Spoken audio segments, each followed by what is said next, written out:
katika ghishi wanazofanya watu wa masokoni katika kuuza ni ghishi wanaoifanya watu wanauza mchele. Mko hapa? Watu mnaouza mchele, ittaqullah wa'lamu annakum mulaquhu, mwogopeni Allah tabaraka wa taala na mjue kwamba mtakutana naye, na ipo siku mtakutana naye Allah tabaraka wa taala. Wa sawfa tandamun, mtajuta kwa kitendo wanachokifanya baadhi yenu cha ghish.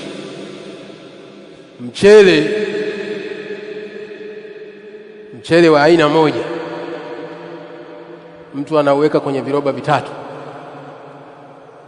na anauza bei tofauti,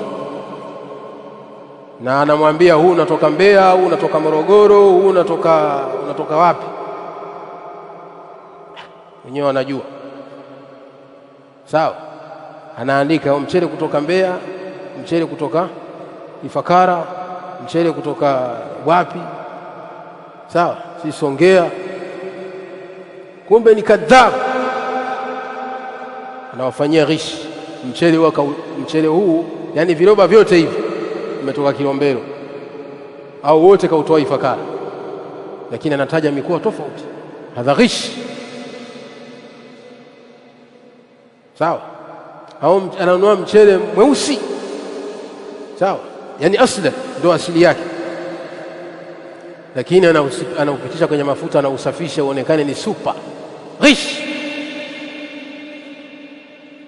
sawa.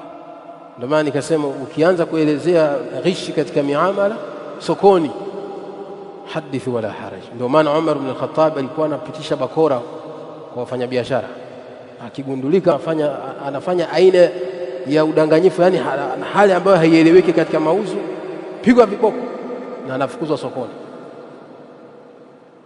kuonesha kwamba sokoni si sehemu ya kuwafanyia ghishi watu. Sawa sawa. Sasa huu ni mfano mdogo tu, lakini nyinyi mnajua mengi.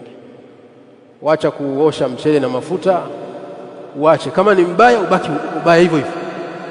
Uza kama ni buku, sawa.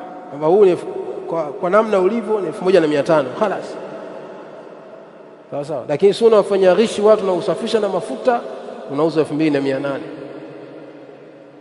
unawaambia huu ni 2800 wakati huu mchele ni 1200. Ghish, na kwa namna unavong'aa watu wananunua. Hii ndio ghish. Man ghashana falaysa minna.